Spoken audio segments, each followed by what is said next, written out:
Hopefully this won't happen again.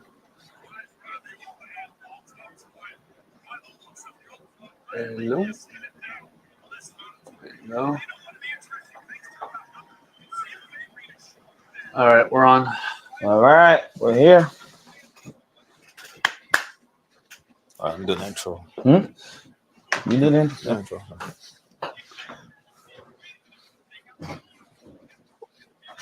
All right, we're here at PGN Podcast. Talk about all the new stuff that's coming up this week or happened this week. Yep. All right, so coming on PGN, we talk about Magic Johnson, his response to Anthony Edwards. We get into the college football that's coming, is now back. And we get into Brandon Aiyuk and Steph Curry getting extensions, as well as Kofi Brissett and Russell Wilson getting named starting quarterbacks for week 1 of the NFL season. PGN starts right now. We don't have intro music, so I'm just gonna bend that. We gotta get intro music. Intro. All right. So first topic: Magic Johnson responded to Anthony Edwards last week. He was with Stephen A. I believe it was some sort of event. I know that, but he said that his response to Anthony Edwards was simply, "Well, I'm not going to respond to somebody who has no championships. He didn't even win a championship in college. So as far as I'm concerned." That's his comment. Obviously, his response to Anthony Edwards saying that he said Michael Jordan was the only player that was really talented in his era. So what are you guys' thoughts on this whole situation with Anthony Edwards and Magic Johnson? I think this battle the era thing is corny already. Like you could say who's better, and then even that, like all the great players in any sport always say like, bro, the eras is just different. It's hard. Like when people say, "Oh, Babe Ruth's the best player of all time." Like as a player, you shouldn't be like, "Oh, he's just trash." Like no, you can't do that. I get it. There weren't no black players playing back then. No Spanish players. They had no relief pitchers. No, they only threw fastballs. You know what I'm saying? I get it, but in that era, nobody was doing what Babe Ruth was doing. It wasn't like everybody was doing it. Yep. So you can't just totally discredit him. You could argue and be like, well, you know, in this era this happened, but I would never be like, yo, Babe Ruth trash. Yo, Bill Russell's trash. Bob Cousy trash. Like, you can't do that, man. And it's like, it even goes back to where this guy said it, Adam Silver. He said, they asked him in an interview, oh, would you ever bring back the hand check? And he said, no, because I feel like the hand check, sometimes someone who's not as athletic as you, who's just stronger than you, they could put their hand on your hip and grab your arm and make you move a certain way. And guess what? He said players like Steph Curry would have a difficult time scoring in the league if the hand check was in. That interview is like, I think I bumped into it on my algorithm on YouTube. That's not even big interview. He's the commissioner saying himself, Steph Curry, who's the greatest shooter of all time, would have a more difficult time in the league if a hand check was in the league. Because he's a smaller guy. The fouls are different. You know, a bigger guy back in the day, people are like, oh, Jordan this, Jordan that. Okay, but Jordan played in a league where the centers ran the NBA. Yeah. Everybody was 6'10" and up at power forward and shooting guard, and at center. I'm sorry. And even I saw an interview. I forgot who was talking. They said, bro, we played in the era where a small forward was a small forward. The small forward ain't a 6'4" guard that can shoot threes. Yep. The small forward was 6'7", 6'8", strong as hell, and it was hard to get past him. You know what I'm saying? Pippen was a small forward. The dude was like 6'7", 6'8". Yeah. Almost 6'9". Like a power forward back then was a 6'11" Rodman who could guard the point guard. You know what I'm saying? It's different. So I think Edwards just talking like that is just, you put your foot in your mouth. And guess what? Now you open yourself to Matt Johnson going, bro, I got 5 rings, this many MVPs. I won my rookie year. I won every level. I won my 5-year-old championship. Right, motherfucker? Did you win anything? I've been winning since I came out the womb. And talking down on me. He said Jordan was the only one with skill, so you just ignore Magic Johnson. Magic Johnson had no skill. And he also said that he didn't watch. So he already kind of killed his own argument saying that. Yeah. Well, I was listening to Gilbert Arenas, and I think they were like, Magic, he's not talking about you. When he's talking about people with no skill, he's talking about like them other players where like outside of like, he's not talking about Bird, Magic, Isaiah Thomas. He's talking about those other dudes where it's like, y'all were good, but y'all weren't on Jordan's level. We know the people who are on Jordan's level. So that's why I'm like, maybe he has a point. I don't know. But you see, once again, you didn't watch. So it's like, you don't know who's good. So like, and most of the times, everyone's thinking he's talking about shooting guards. I'm like, in Jordan's time, the only real good shooting guard was what? Clyde Drexler. Yeah. The top 5 shooting guards Jordan never faced. So like, is he a little right on his? If he would just stick to shooting guards, I'd be like, you got a point. Yeah. But to say everyone, but once again, he's not talking about Magic. Magic, we know you're good. Why are you talking? Like, he's talking about he's defending, sticking up for his I get it, but he's not talking about you. Like, he's talking about like the Bill and Beers who were good, but like once again, they used their physicalness because they couldn't keep up with the Jordans and stuff like that. He's talking about those type of people. I kind of understand it. That's why I'm like, man, okay, I get it. I was like, Magic. Skill wise, he may have a point there, but like I said, when Jordan is playing a guy maybe who's less skillful than him, but guess what? This guy can get physical with you. Yeah. He's a big dude who's pushing Jordan out the paint. He's grabbing him up. Jordan had to bulk up and hit the gym to become effective because he was hitting a wall with the Pistons every year by being a skinny dude that could jump in the air. They said, okay, you can jump in the air. We're going to snatch you out the air and slam you. That's what it was. Remember that book, The Jordan Rules? Yeah. The rule was don't let him go off the ground. That's it. Bully him. And it worked. And so Jordan said, okay. It's crazy. Hit the gym, got bigger, got a more of a mid-range, and that was it. You couldn't defend him anymore. So it's difficult to say, man. It's hard. You had to play in that era. And a lot of factors go in it too. Like, okay, for instance, you can say Bill Russell's era was not as skillful. Okay. But Bill Russell was dealing with racism at the time. Yep. Could you, as a black player, deal with going? You won your one Boston championship. Boston at the time was the most racist spot you could ever go to in America. He said that one time some guy broke into his house and shit on his bed, bro, and broke his room up. Yep. This is the dude who was winning championships for them and still didn't wild out. Went to work every day, won his championships, got his money, and that was it. He was one of the few. What was that panel that stood up for black players in sports? It was Jim Brown, Muhammad Ali, Kareem Abdul-Jabbar, Bill Russell. It was a bunch of them. As they saw. So they had to go through all that. That's not easy. No. That's mental. You know what I mean? So you can't just be like, yo, this era is better. You don't know, bro. You had to live in that era to know what it was. You know what I mean? Well, I think this goes back to the whole. I think this is what is the problem with sports discourse, and it all started with the whole debate shows, like First Take and all that. Even inside the NBA, they kind of get into that a little bit, where it's like, oh, back in my day, the league was different. It was more physical. It wasn't so the players are more athletic now too. You can't. It's like I get it, but they are allowed to be more athletic because there's certain you can't play zone. You can't play certain. You can't do double teams. You can't. There's certain defenses you can't do now. Yep. You can't have a big man in the paint for more than 3 seconds. Because listen, I love Patrick Ewing, but he's not stopping Joel Embiid. Joel Embiid, he's a stretch big, so it's like now you get. But that's the thing. Like people say that. Okay, look now. Patrick Ewing stretch big. Who are the best? Mid-range. Who dominates the league now the most? Like Jokic and Embiid. Yep. Like they dominate. The other players, they're good. They score. They're good. They dominate because you're not playing in a big man's league anymore. No. But yeah, Embiid, would he have done Ewing up? Bro, Ewing's a legend. Ewing played Georgetown. He's a big bro. And what was Ewing? The top 7 center at the time? You had Hakeem, you had Shaq, you had a bunch of guys. So how would Embiid fare against Hakeem? How would Embiid fare against Shaq? How would Embiid fare against Alonzo Mourning?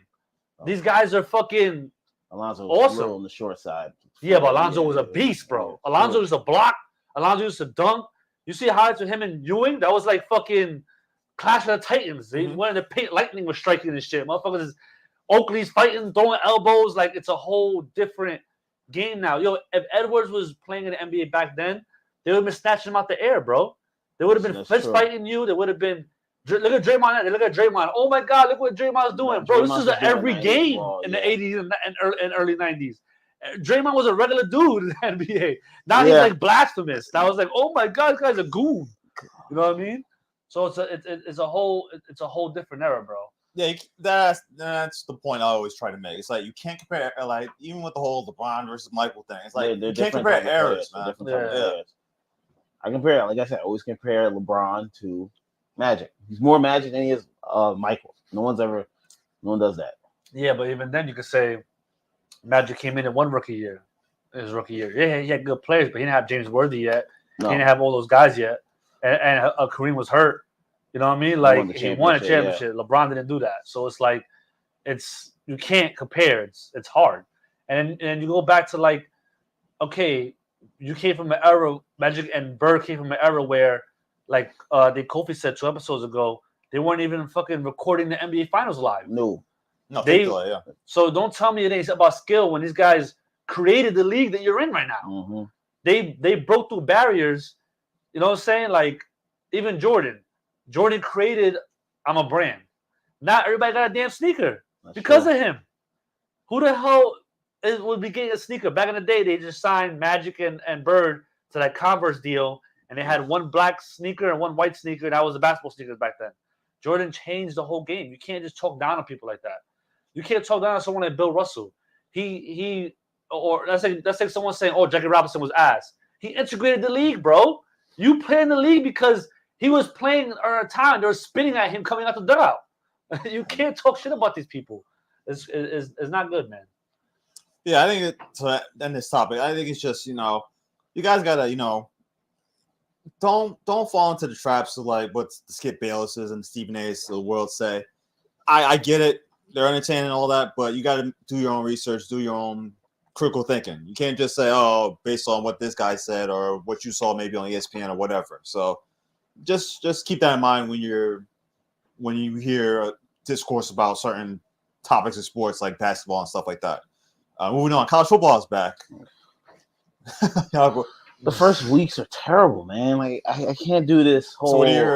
So we're not gonna go into like. We're just gonna go general. It's like, what are you expecting for the college football season? I guess in general. I expect after week 6 for it to start ramping up. These first 5 weeks are going to be terrible because everyone has picked their marshmallow team so that they can get ready for the. So they can be undefeated the first 5 games. Yeah, but then this is what happens if you lose to one of those teams and you lose your place for the playoffs. Well, not necessarily. Remember, it's 12-team playoffs, so all you would have to do is win your division. Seed. You might lose a home seed, and then you got to go on the road. But I'm like trying to say, like teams like Georgia, like they face Clemson, but then I'll see the team like Penn State, they'll face like West Virginia. I'm like, that's not people you need to face. You need to start facing. I'd rather face the teams right out the jump so that I can get real into mode than waiting for week 6 where it's like I've been facing cream puffs. Now I face a real team. Now I ain't got it. Now you might throw an interception here. Like you gotta start the season out strong. That's why some teams don't do that. I'm just like, I'll wait till week 4. Week 4, I'll see who's ready for who. But right now, no one's knows. Everyone's facing easy teams. Yeah, I think early in the college football year, like you really don't know who's good or not. You gotta wait till the good teams face the good teams. Yeah. Then you start realizing, and then it's hard because then those good teams gotta stay undefeated basically to even make the playoffs. Being a top 4 seed is hard, but college football is weird to me. It's a weird game. It's really wonky sometimes. Like I'm like, you guys choose to face these type of teams. Come on, man. Like this is the team you want to face in the start. And then when you lose to them, everyone's like, well, you picked this. It's on you because you picked the team to face and you lost. So this is why, like, I'm not a fan of these cream puffs. Like, oh, we're trying to. It's a 10 game. It's 10 games a season. Like, bro, you should be playing at least 12. You should be playing your competition right now, like, because then it looks better. I don't know, and because then when you struggle against them, it's like you pick them, you still struggle. I don't like it. Wanna hit the road running, not hit the road jogging, man. Yeah. So what do you think of this new 12-team playoff format? Since that's really the big thing this season. It's just a money grab. I get it, and you want more teams in the playoffs because it's like, yo, how many times have you heard? Oh, if this team would have won this, they'd have been in. If they had 12, I'm like, okay, let's end this. Let's get these 12 teams in. So now we don't have to talk about this anymore. Whoever wins, Now you deserve to win. That's how I feel about it. Yeah, I think they had to make it more competitive because I mean, this is going on since college football been around. When they they had to go to 4 teams because it was like, all right, these two guys are in a championship. Oh, what about this team? Oh, what about this team? Exactly. Oh, what about that team? And then a lot of times, I think it was a team last year. Was it Florida State that didn't make it? They're undefeated. Yeah, Florida State were undefeated. They didn't make it, but then they went into the games. Okay, but then they beat this team only by 7 when they were 14-point favorites. And then, this guy only threw for 200 yards. When in reality, this player threw for 500 yards, so he should be. And it's like, didn't Florida State lose their? Yeah, they lost their first game. They lost their bowl, right? Yeah, they lost their bowl. So now everybody's like, "Look, this is why they didn't make the fucking." Well, a lot of their players didn't play or transfer. But they lost their first game. Look at them. They just had they choked and you lost. So now all that stuff you're talking about, we should have made. Sounds out the window because he's like, you lost. You chose it and you lost. So. Well, to be fair, it's a different team. It's not the same team as last year. So. But I'm saying you can't talk now. Now you have less room for your argument because, like, you lost. What we talking about now? It's the committee because the committee's petty. They're gonna look at stuff like that. Be like, you talked all that shit. You lost your first game. Back in the door. So, well, they're not out of it, obviously, because now the 12-team playoff. If they win the ACC, they're a top 4 team. So it doesn't really. Yeah. So and then we're going to even this. As long as they win the rest of their games, this loss isn't going to hurt them. So. Yeah, losing your first game is bad, though. Losing your first game is bad. That's your first look. That's how you lose. That's bad. It's not a favorable look for them right now. But I want to see how it goes. I want to see the 12 teams are making. And now a lot of these teams who were like, "Oh, I was 5th, but I didn't get in because like I played." No more of that. You get in and you lose. I won't hear no talk. I want tired of these teams being like, "Oh, we were the champions because we beat the championship team." Now, no more of that. This is it. Yeah. And I guess to tie in for us, since we are Penn State alums, this is a big year for James Franklin. He's been close, very close, but he hasn't been able to beat Michigan, Ohio State. Lucky from this year, he doesn't have to face Michigan. So this should be the year that Penn State gets into the college football playoff, in my opinion. Honestly, if he doesn't make the Penn State, if he doesn't take Penn State to the tournament, if he doesn't take Penn State to the playoffs, I've honestly always been done with James Franklin because I say he's more car salesman than coach. He can sell a good program, but when it comes to coach, So this is your year, man. You don't have to face Michigan. You face Ohio State because they face them at home or away. I think it's. Let me see. They faced them last year. I think it was away. So you're home. You got a home. You lose against Ohio State. I don't care anymore. This is. I'm out. Even if that's their only loss. Doesn't matter. And they still get to the Big Ten championship. Doesn't matter. That is the team. Those are the teams you need to beat. Yeah. Ohio State's and the Michigans. It's not about beating. That was for years. Exactly. Michigan couldn't beat Ohio State for years. You need to beat. And when they finally beat Ohio State, that's when they won the chip. Bro, you haven't beat Ohio State and Michigan. You haven't beat Ohio State since 2017. You need to win this. You can't keep going like, oh, we had a great season, but you didn't. Who'd you lose to? Oh, you lost to Ohio State. Ohio State got the best program. Come on, like, oh, they're not your rival, but you have to beat them. They're in your conference. You can't keep doing this. Oh, we beat all the teams we're supposed to beat, but we never beat the teams that no one kind of says. You got to win those games sometime, and that's what takes you from a regular coach to a great coach. And I don't see James Franklin doing that. He had that one Big Ten championship. He's living off. That's 2017, bro. That was 7 years ago. I don't want to curse James Franklin out anymore. This motherfucker gives me a headache. All right, moving on. So we're going to go to the NFL now. So a couple of teams announced their starting quarterbacks. One being Pittsburgh Steelers. They announced that Russell Wilson will be the starting quarterback for this season. And as you see, if you're watching on what is it, IG, right? Yeah, IG, YouTube. YouTube. If you see Yaqua's face, you realize, well, the other announcement, Jacoby Brissett. You can't see his face because he's holding his head down. He's holding his head down. Jacoby Brissett has been named the starter for the New England Patriots. So I'll let Yaqua get his bearings on it. So we'll start with Russell Wilson. So Scumbag McGee, what is your thoughts on Russell Wilson being named starting quarterback for the Steelers? I think Steelers are in a tough spot. I don't think Fields really, played way better than Russell. I think they both kind of struggled in the preseason. I think Russell was worse slightly, but the way the Steelers are looking at it is like if we put Justin Fields in and he struggles, we can't go to Russell Wilson. Because then now you got to bench Justin Fields the whole rest of the year. Yeah, because you can't go back and forth. You can't go back to him. So once you go Russell Wilson and he struggles the first 2-3 games, then you can put Justin Fields in. Yep. And then Justin Fields is the starter for the rest of the year. Russell's on a 1-year deal. He's done. Yep. You know what I mean? So they had to do it that way. I don't know. It's tough. I don't like the OC they got. Yes. They got the guy from the Falcons. Arthur Smith. Yeah, they got Arthur Smith. He's terrible. Yeah. You saw what he did with the Falcons last year. He just runs. Bro, there was games, right? I'm watching because I had Kyle pitch 2 years ago on my fantasy team. Yeah. And bro, they're down by 14 and they're running. I'm like, you can't throw the ball. I know Desmond Ridder ain't all that, but throw the fucking ball. He just runs and runs. I think he thinks that because he was with the Titans when Derrick Henry was at his best. Oh God, he's living off of that. He's pretty much living off of Derrick Henry. And their O-line is terrible. Their O-line is like bottom 5, bro. And the Steelers for years have had a good O-line, but it has been that way the last couple of years. Yeah, you can't be on top forever, bro. It's hard. Honestly, the Steelers.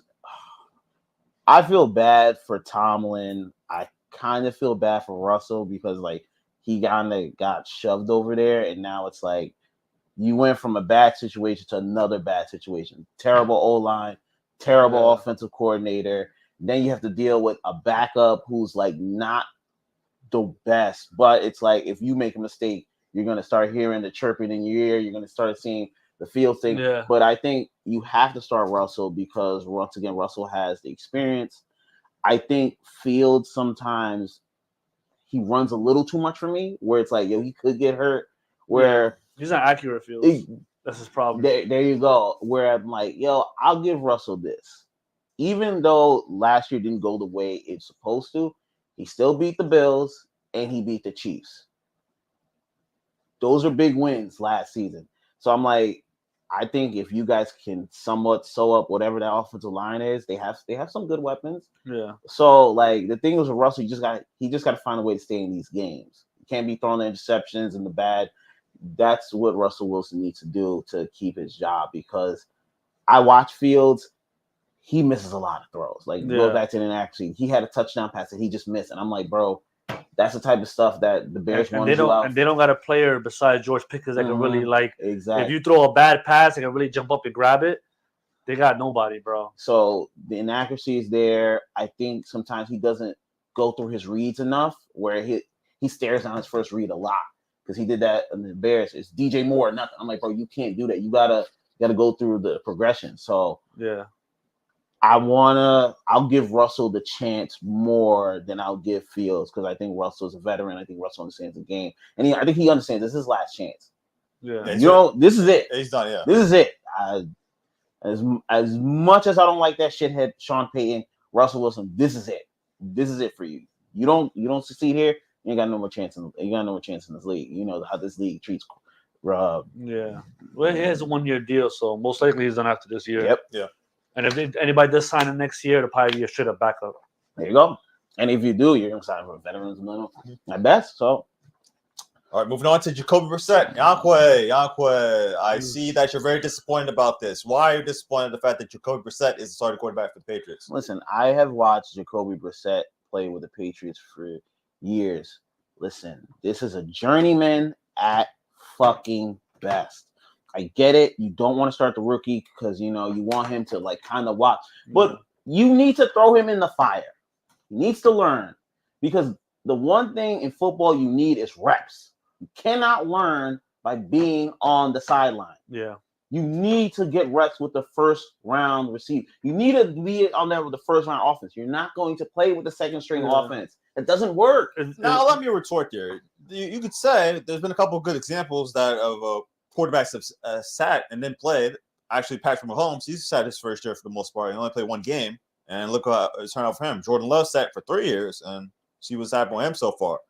What do you respond to But that? those are good offenses. He was always going to be good. This is a bad offense. Jordan Love backed up Aaron Rodgers. You weren't going to start Jordan Love over Aaron Rodgers.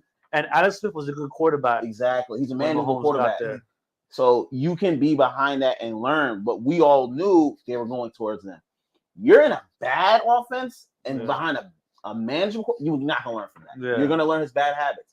That's why he needs to be out there. He needs to see the receivers. Well, a lot of coaches from what I've heard, who've had Jacoby Brissett, they like that he's a professional. He knows he probably doesn't have as much ability as a lot of quarterbacks, but they're saying like he knows how to read defenses. He knows how to be professional. Sometimes you just got players like that you put in the locker room to teach. Yeah. Drake May, listen, bro, you got to be here at the time of this thing. Listen, when you get home, put the icy hot on your fucking knees right away. Little shit like that. Like, legends have said, yo, bro, this guy, the 12th man on the bench, when I got to the NBA, he taught me how to dress. He told me where to get my car at. He told me how to, what apartment to rent out. So, like, stuff like that, that's probably what he got Jacoby Brissett. He's been part of the organization before. He knows how it is. A lot of people, a lot of bad quarterbacks or, quarterbacks that aren't really, like, skill-wise starting quarterbacks may not want to go to the Patriots knowing that the team is horrible, the O-line's horrible. They really don't got receiver. You got Jalen Polk, who's the best receiver, who's a rookie. God. You got nobody there, bro. You got Ramondre Stevenson. That's all you got. So, and that's the problem I have is that that's all there. And then if Brissett gets hurt, you're just going to throw May out there? Yeah. No. Get trashed too. Yeah. Come on. You need to start him now. I don't like, because it's like, what you waste the first round pick on him for? If he's not ready to start now, he's not going to be ready to start. You can't wait a year on this. You can't. That's like the Bears starting Tyler Badgett over Caleb Williams. Yeah. No, you don't do that. Yeah. You prepare for this. You lost a lot last year. You're going to lose again this year, but at least get him out there and let him get a feel for the game. That's the only way he's going to learn. But as you said, they don't have any talent. They don't have a good O-line. Do you want to get them killed, though? Yes. That's the only way you're going to get killed. You get killed, but at least you're out there. Peyton Manning's first year threw like 25 interceptions. You gotta do it. You gotta do it. I'm sorry. I don't need to see Jacoby Brissett. I've watched him enough. Yeah.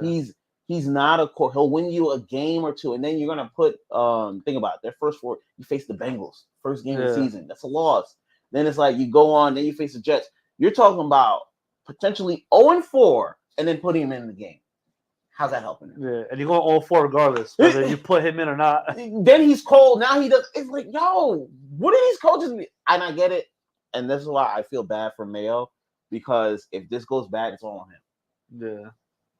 They're going to give him time, though, because I feel like they groomed him and they handpicked him. So he's going to get his time to, like, and they know their roster's bad. They just traded Judon. They know they're, like, in a tanking era. So they're going to give him his time to, like, I always feel like that with coaches. Like, give them the players. Thank you. If they have the players and lose, then get rid of them. But don't blame them when your roster is a skeleton crew. You know what I mean? Just your best receiver really is Jalen Polk, rookie. They said he's good though. Come on. And Hunter Henry. But like we know with receivers, it takes them a long time to get ready. Unless you're Marvin Harrison Jr., who's ready. You gotta wait like 2 years. But they said that running backs and wide receivers translate to the league faster than any other position. So hopefully this year Jalen Polk actually kills it. But it'll take him like at least 2, 3, 4 games because now you're a rookie. They know you're the best receiver, the best corners. They're gonna double you. Yeah. Now you got to be ready for coverages. Now think about it. You're gonna be getting hit. Like you're facing veterans who are good at their game. They know how the rookies. So that's what I'm trying to say. Like let him learn all that stuff. Let him be able to read the cover twos. Like you don't put him out there because I'm like the way they play Brissett is not the way they're gonna play you. They know Brissett. They got tape on Brissett and all that type of stuff. They know that's not what he needs. So he doesn't need to see that. He needs to figure it out for himself. And that's the only thing I have with the Patriots starting this journey, man. Oh God, this is gonna be a terrible season. All right, moving on. The Brandon Aiyuk saga is finally over. He got his 4-year, $120 million extension with the 49ers. So, what are your thoughts on this saga finally coming to an end? Thank God. I'm just tired of hearing about Brandon Aiyuk. I'm like, bro, do you want to play or I get it. You want to get paid. That's cool. But everyone's offering you money. You're just saying no. I'm like, bro, what do you want? What do you want? At the notebook. What do you want? Yeah, man. I want to play. I want to play my hometown. Okay, they give you money. I don't really want to do it. Bro. Yeah. And he wanted to make his money though. Yeah, he had to get paid. These rookie contracts, to me, that's something that maybe down the road the union has to fight for. Why as a player you get 4 years with a 5th-year option, and you're getting paid $2-3 million a year. Yep. Jamar Chase already outplayed that his first 2 years. Yeah, you should have paid He has him 2 early. years. He has 2 years left of his deal. He wants to get paid. He's like, bro, I'm putting on record-breaking numbers. I'm not playing for $1-2 million. Top 5 receiver in the league. You can't. And you go out there to your ACL, you made $2 million. Get the fuck. No, honestly, I'm not saying this because I'm a Patriots fan. I don't want to play, but he should not play until he gets guaranteed money. There's no reason for him to go out there. Yeah. Everyone who's his top caliber receiver got paid. CD got paid. Aiyuk got paid. Aiyuk, and he's better than Aiyuk. So it's like, why would I go out there if I'm better than? And you're not making the playoffs without Jamar Chase. Exactly. You're not doing it. It's not happening.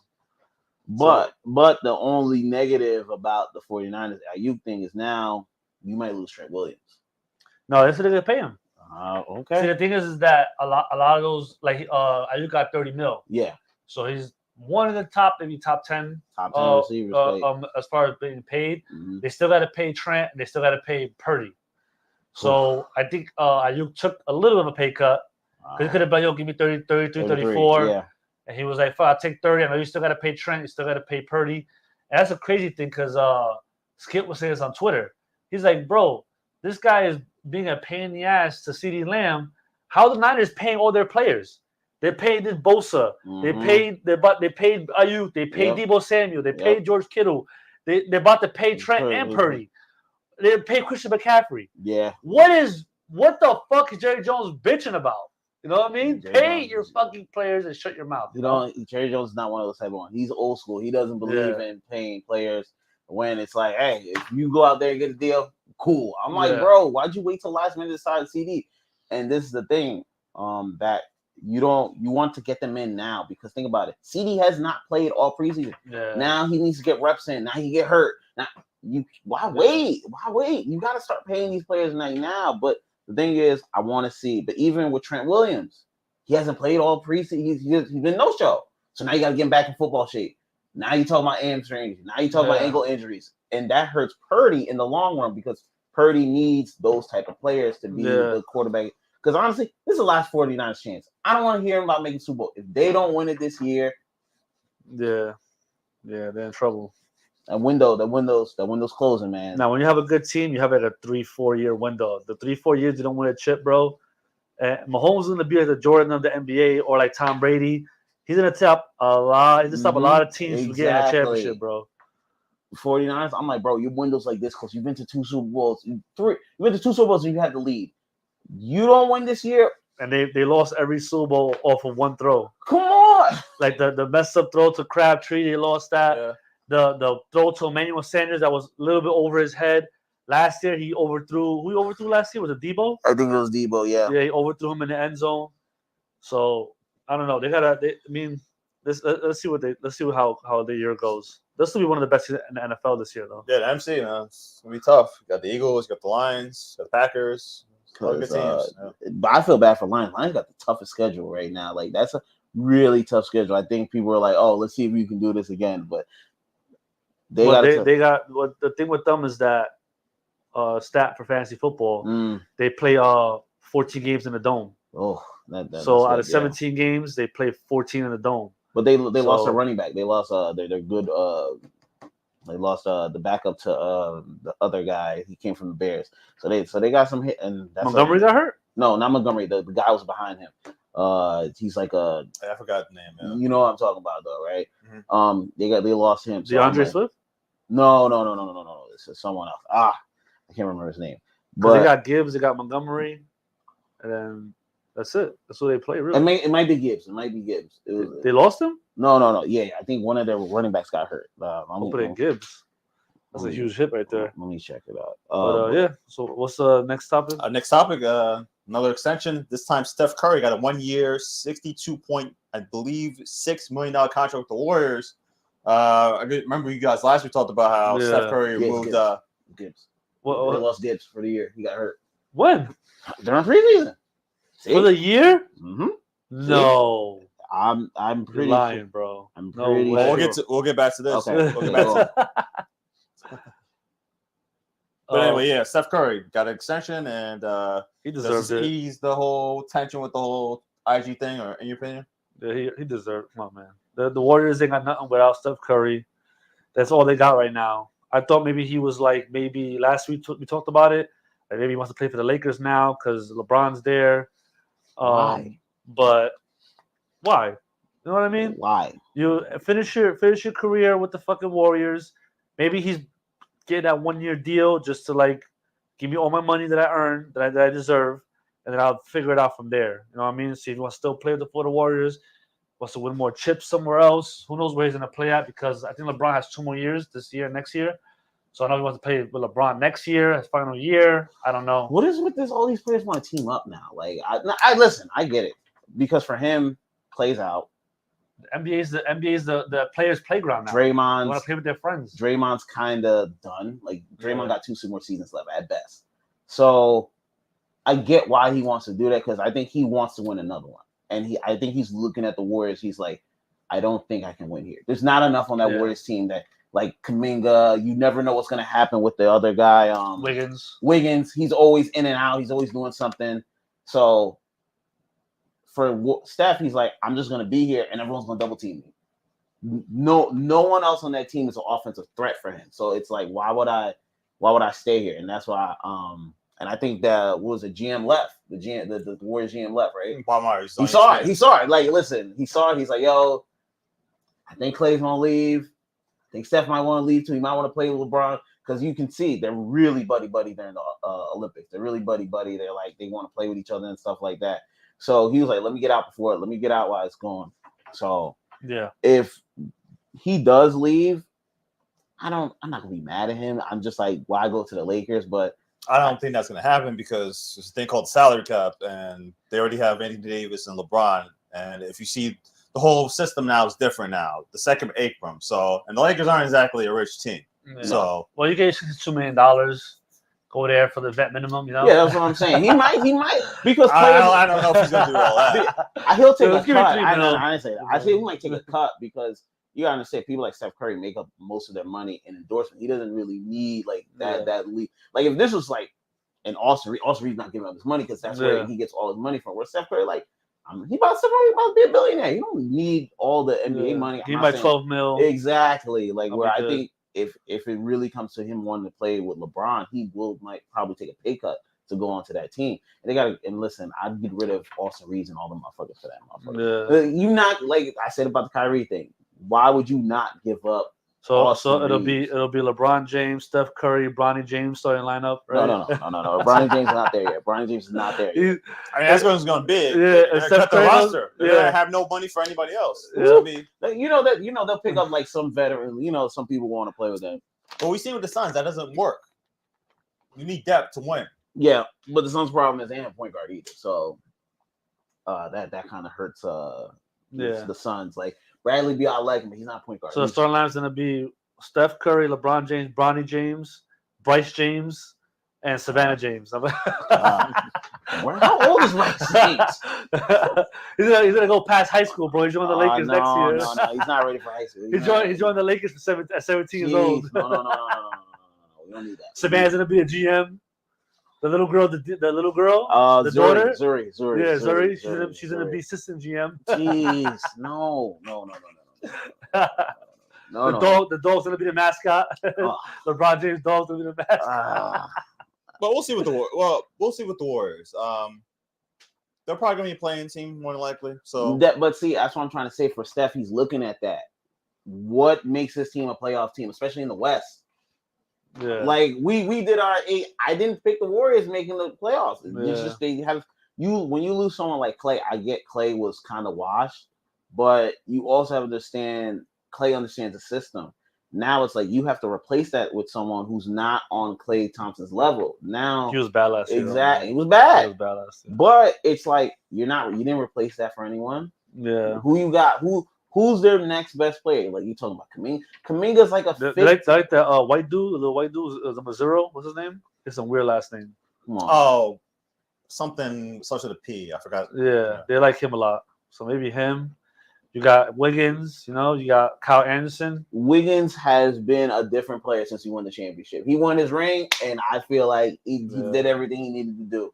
And with him, he's always out for some reason. Like he always got some. Not even hurt. Exactly. They even say what is wrong with him. They're like, he's out. He's His just out. ankle? No, he's out. He's out. His neck? What's wrong with him? He's out. He just got family problems. So I'm telling you, Curry is a smart dude. He's looking at all that. He's like, there's too many. There's too much stuff going on. And Draymond, he's not an offensive player like that. Draymond could give you 12 points, but that's like they're talking about errors over here. Andrew Wiggins is over here out because his fucking friend fucked his girl. Well, to clarify that. What I heard was that his father has health issues. Okay. That's what I heard. Okay. Well, Jordan's father passed away, and he still went and played. Well, obviously, different players, different errors, different errors. So. I'm not. Yeah, I was gonna say Wiggins and Jordan. Those two different people. The mindset for the game is not there. Yeah, the mindset for the game is not there. Like I said, when Wiggins won that championship, think about how Wiggins was playing before he won that championship to how he's playing now. Like the drop off to me is ridiculous. It's like, yo, fucking bring back Iguodala. Oh God, no. Let's bring back Barbosa. Bring back all those people. please. You get Steph Curry out of there quick. Bring back David West. No. But what's the next topic? We'll see. So some Melanchon news. Couple sad passings. First, we'll get into rest in peace, Psycho Sid or Sid Vicious or Sid Justice. Anyway, passed away unfortunately. Cancer. Yeah. Any thoughts on the legacy of Sid? Listen, I've never watched someone who just had a presence. Like I was watching some of his entries that dun dun dun dun, and he just walk out. I'm like he's a big motherfucker, big dude, and he could cut a promo. And like when he was into it, he's like, yeah, you're not. I was like, oh. When he came in and he kept seeing his car get trampled by Goldberg, He's like, my car's in that spot. No, go over. You got it. Craziest shit was when he broke his leg. Oh no! Oh my gosh! Yeah. When he beat Shawn Michaels, because they wanted him to The thing is with him, he was a good chaser. Yeah. I don't think he needed to hold it. He could hold the belt for a little bit and then he'd give it to someone else. Yeah. But it was like him getting the belt was one of the biggest things. Yeah. When he beat Shawn Michaels, a crowd erupted. And remember, Shawn Michaels was the babyface. Yeah. They were cheering for Psycho Sid. Psycho Sid's coming out. He's fist bumping the fans. I'm like, yo, that's. But he always talked about how over he was in the Northeast. Yeah, they loved Sid.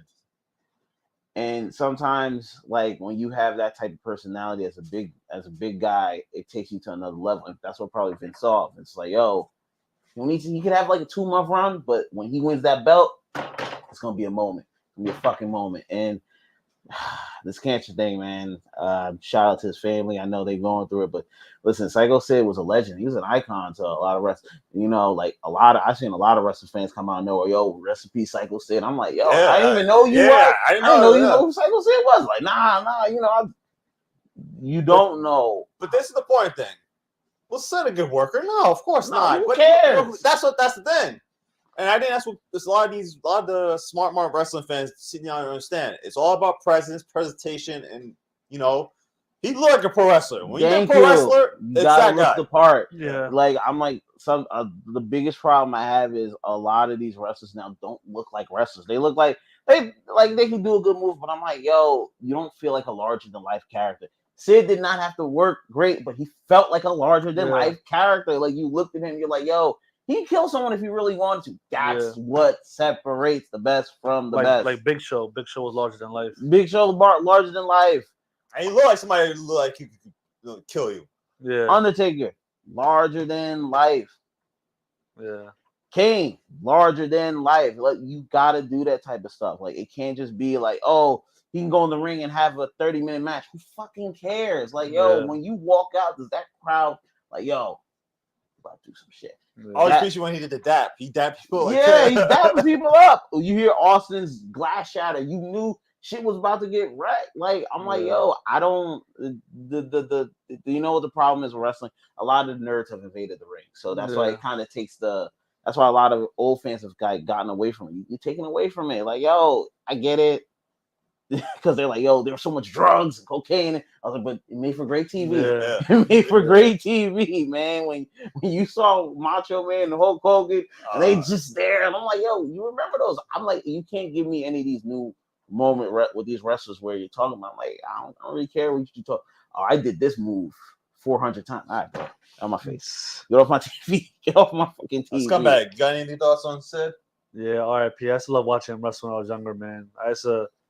He was a good villain. He was a good heel.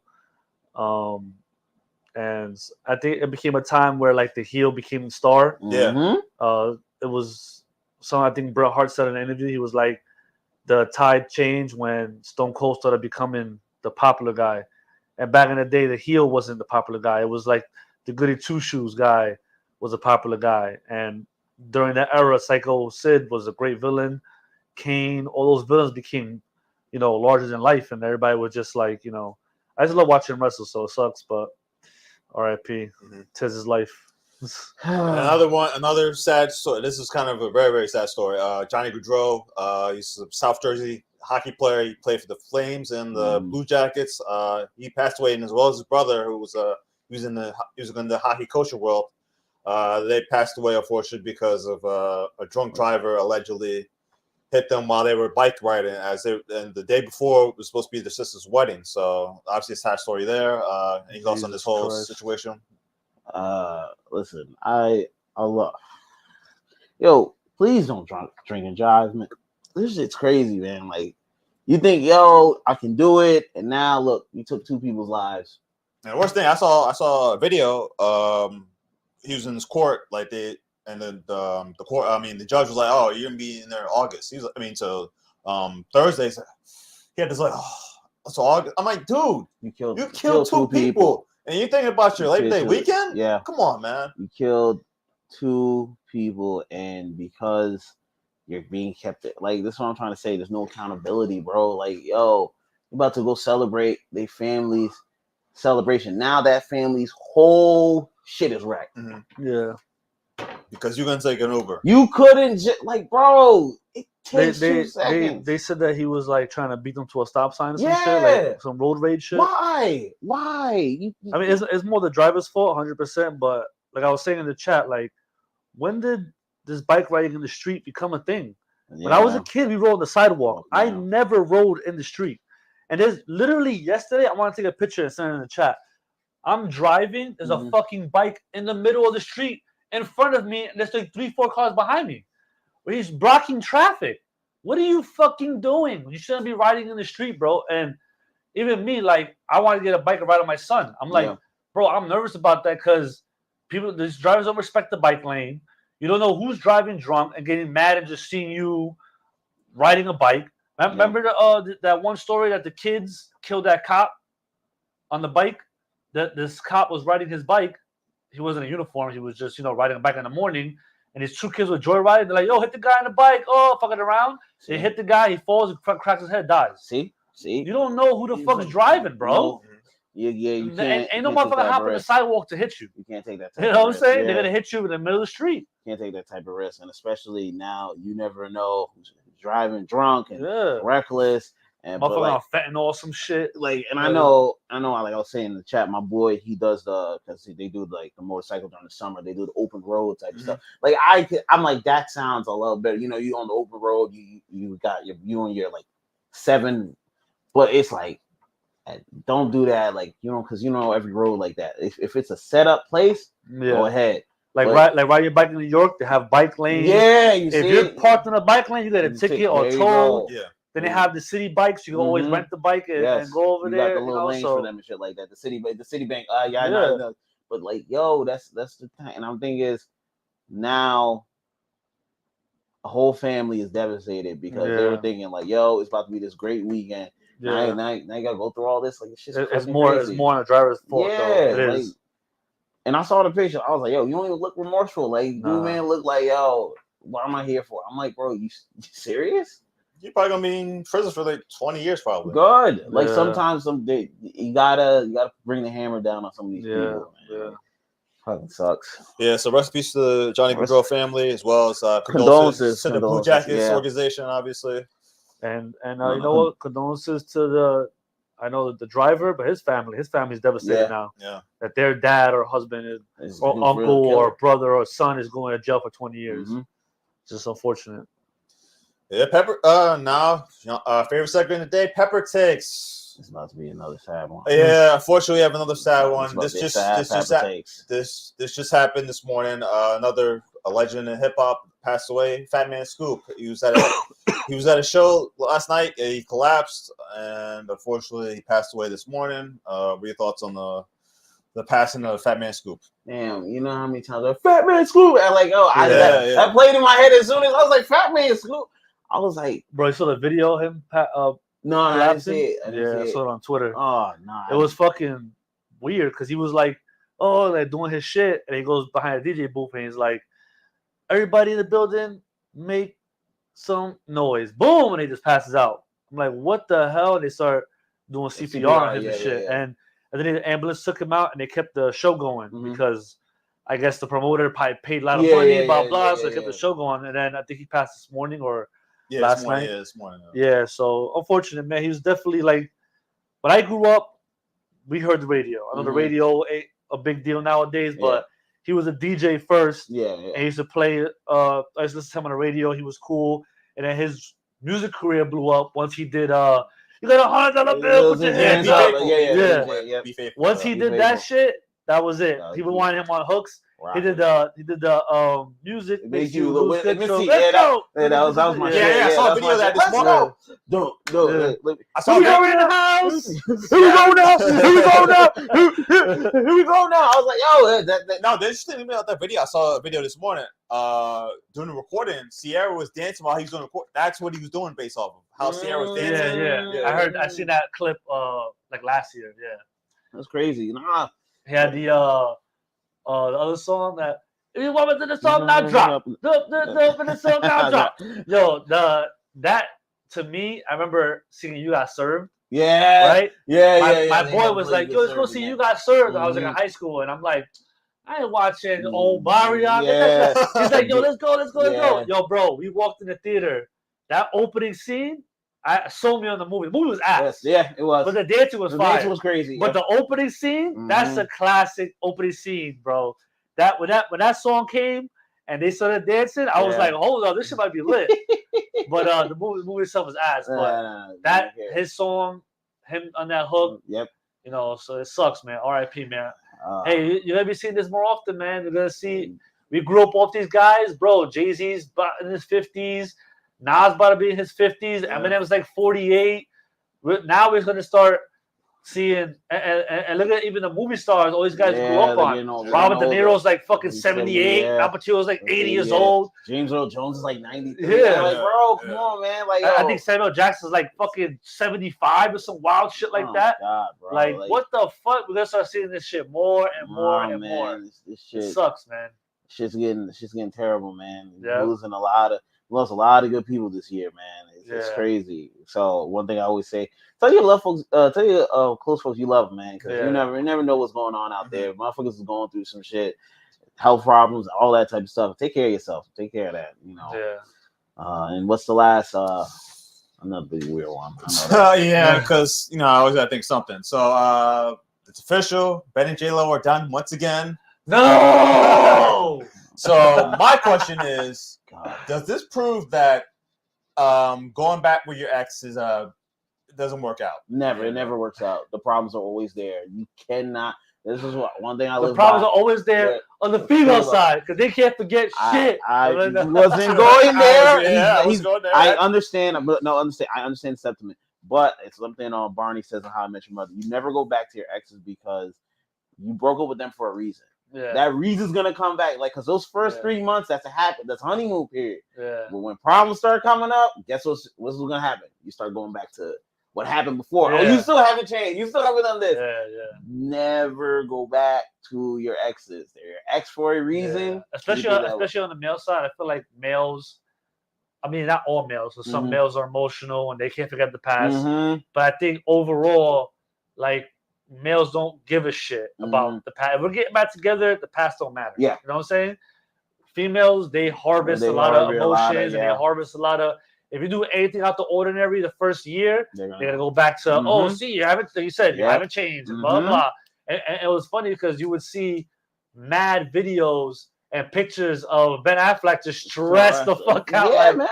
You ever see that one video when he closes the door and he opened the door for her. He's like, he slams the door, she goes in. He's like, bro, I'm telling you, she's Spanish. Yeah, like, she talking to you crazy. Yeah, she talking to you crazy. She talking to you any type of way. Yeah. And then I heard he had an alcohol problem, so he's like, I don't really want to be around alcohol. Yeah. She's like, oh, you got to come to my line of alcohol. So this man has problem with alcohol, but you're keeping him around. And I'm like, well, you see, and everyone's like, oh, he should have manned up and said it. So I'm like, him telling you, and like, this is what I'm trying to say. And sometimes when you're an alcoholic, or even someone who runs to drugs, you need a female who's actually almost like your mother. Yes. Like who's gonna be like, honey, don't worry about it. Don't go out tonight. Don't go out. Yeah. Blah, blah. You gotta like calm him down. Because if you're going, listen, if you go out tonight and you fucking drink, you piece of shit, I'm gonna smack the hell out of you. He's gonna be like, you know what? Now I need a fucking drink. Like, and then you're just on my dick right now. And then you're in a brand with alcohol, and then so now think about it. You're arguing with him, and then he's around all your alcohol. Yeah. What the fuck you think is gonna happen? That motherfucker was probably stressed because now he's not trying to drink, but then you're in his ear, and then it's just you have your line of alcohol, like you have the sample bottle in the cabinet. Exactly. He probably went in the middle of the night like. And he's like, yo, I don't want to be around alcohol. Bro, I saw a picture of him like 2 days ago. That motherfucker looks so fucking happy. He's giddy. I'm like, yo, McDonald's small things. He's and, you know, he got that McDonald's without an argument, without a this. That's the happiest meal he's ever fucking had.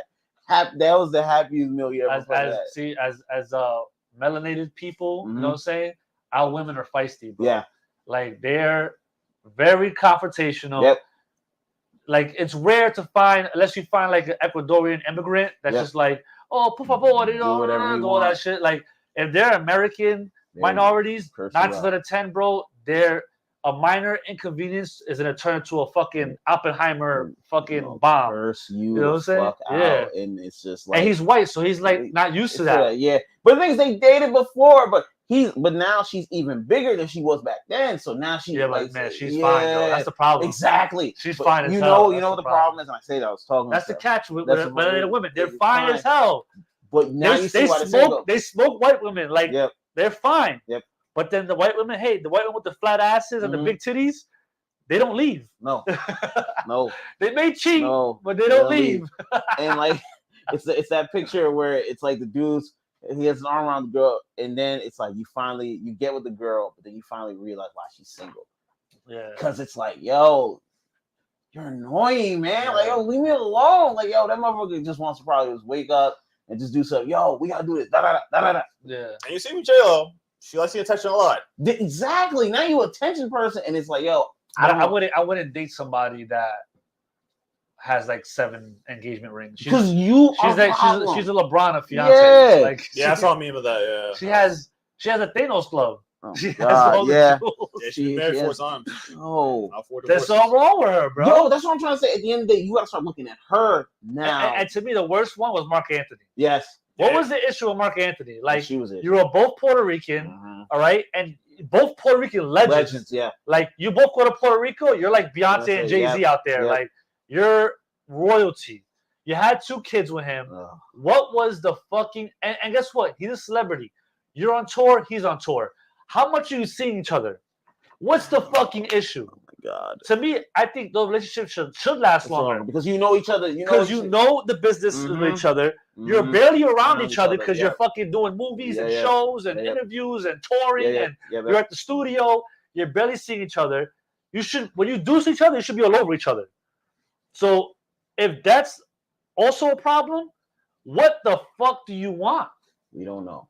No, we don't know. And we never know. No, she just wants another. Some girl posted, "Oh, I love J-Lo because once she finds something wrong with you, she's done."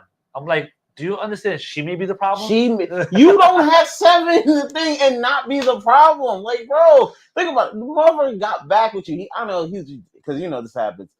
They were probably at a party. He was like, yo, you looking good. They started talking. And it was good for that 3 months. And then and he was just like, yo, she's even worse. And like you see his energy going down because they started out happy and then they started going down. She ran out when her and A-Rod broke up. she went right back to them. So think about it. A-Rod left this girl. A-Rod was like, yo, I know, because the man started stress tanning, bro. He was getting darker and darker every time. I remember this probably seen the once she left, he bought some of the Timberwolves. He's now. He looks the happiest I've ever seen him. I'm like, yo, A-Rod hasn't looked this happy since he won the championship for the Yankees. Yeah. Yo, sometimes a lot of these is the same principles with a guy. Like, what girl would want to date me if I have 4 baby moms? Exactly. I mean, I don't know. Some girls like that, I guess. He can procreate. He's good. Well, the thing is with the guys is sometimes not the guy. It's like now you got to deal with the baby mamas because now they're up in arms because like, yo, why you not taking kids? Now you get the call. Oh, you dating? Why you not coming to see a kid? When he told you I'm with my girl, then the jealousy. But like, that shit just gets a little crazy. But never get back with exes, ladies and gentlemen. It's not worth it. Those problems will always. I think you could if you totally see a change in them. Maybe it's hard. Mm-hmm. I'm saying it's damn near impossible. Yep. If you're gonna meet somebody 5 years later and you go, oh damn, they actually matured. Yeah. They it's like Drake said in that song, "Broke My Heart." Yeah. Is it how you expect the girl who never had her own place to stay in her place? Yeah. So it's like sometimes women need to go out there and date other guys. Yep. See that they ain't shit. Yep. Mature. Yep. And then you could be like, all right, even though that's fucking rare, what I'm saying?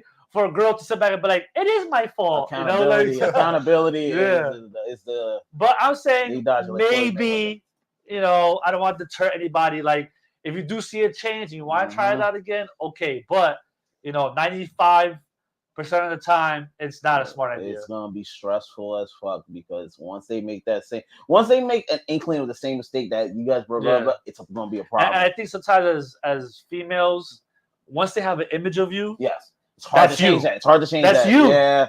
So they may come around because women. I feel like for a certain extent, like women may bitch more. Mm-hmm. Women may do a lot of shit more, but they're more forgiving if a man cheats. Yeah. A man's not as forgiving as if a girl cheats. You know what I'm saying? So women are more forgiving if a man cheats. But then as a man, you got to know you're going to deal with that fire, bro. Yep. You're going to deal with that attitude when you get home. Once that shit pops in their head, you come home like, hey, babe, what's for dinner? Back the fuck up. You're like, what the hell just happened? And, do you really want to deal with that? Yeah. Listen, get you a fucking immigrant. You know what I'm saying? Any immigrant, German, Russian people, you know what I'm saying? I have to clarify. This is Scumbag McGee's opinion and not Nyako and I's opinion. This is only Scumbag McGee's opinion. Get them because guess what? Looking for instance, right? You ever seen the wide receiver show on Netflix? No. I watched the quarterback. So they had Amon St. Brown on the show. Oh boy. His dad, right, was Mr. Olympian. Yeah. So his dad had him lifting weights at 8, 9 years old. Yep. A lot of moms nowadays, maybe back in the day, they're like, okay, but now mom nowadays might be like, my baby's too young for that. You can't do that. Guess what? He married a fucking German lady who was like probably grew up rough. Yeah. So she's like, put their ass to work, motherfucker. Yep. And then Amara, he knows German. Yeah. And he knows, I think, French. Oh. So his mom did that part. Okay, after you fucking work out, you come home and we're studying fucking German. Yes. You know what I mean? Kept them in line. Yep. If you're raising a child and you have a mom who wants to raise them certain way, and you're trying to raise this man and you're trying to raise them rough, you're butting heads. Yeah. See, immigrants, they're more like, okay, dad, husband, this is how you want to raise them? Go ahead. Yeah. That's it. Oh. I'm gonna be here. I'll cook and clean. I'll teach them ABCs. Because guess what? The mom is an important factor in a child's life. Their nurture, or nature, whatever that is. You know what I'm saying? Nurture, nature. Like they're more like dad's more like get your ass up off the ground. Mom's more like I got the band-aid for you. You need both. You need both. You know what I'm saying? You gotta give and take. You gotta give a lot nowadays with American. Wait to Kamala gets if she gets elected, the women confidence is gonna be through the fucking roof. They're gonna be like, I could be president. You better lick my fucking toes, bitch. No. I want you to pay for all my drinks. Right. I want you to pay for all my drinks. Again, this is Scumbag McGee's opinion. Yakwe and I are not pay for my drinks. Do not pay for my food. Pay for my rent. Pay for my hair. Pay for my nails. Pay my car note. Okay. Then after you do all that, okay, and you're tired as hell from work, come home, fuck the shit out of me. Oh my god. And you gotta look good. You gotta go to the gym. You gotta get your hair cut on a regular basis. Listen. It's about to be impossible, bro. It's over. Listen, the dating pool is very, very tough for men. So like, yo, if Ben Affleck, who's rich, has no shot, and what the fuck we got? That's what I've been trying to tell you. The dating pool for men is terrible, man. You cannot win out here. If men like Ben Affleck and who was it? Brad Pitt can't keep their women. We ain't got no shot, bro. We ain't got no shot. Listen, I'm going for an older woman. That's it. 50 years old. God. You know what I'm saying? She already been 3 times divorced. Okay. She lives in a van down by the river. Matt Foley reference. You know what I'm saying? Matt Foley that's all I'm thinking. That's it. All right, that wraps it up. Any last thoughts before we head out here? Nah, it's a good show. Glad to get on. We trying to make this weekly thing. Yeah. And you can follow us on PGN Pod, YouTube page PGN Pod, Twitter PGN Pod, and you can follow Scumbag McGee. He's gonna give you all his links. Yeah. You see the links on top. Everything's there. Last thought. Men, know your worth. Women, know your worth also. Exactly. But be realistic. All right, that's it. Yes. All right, that's it. That's it for us, PGN. We're out.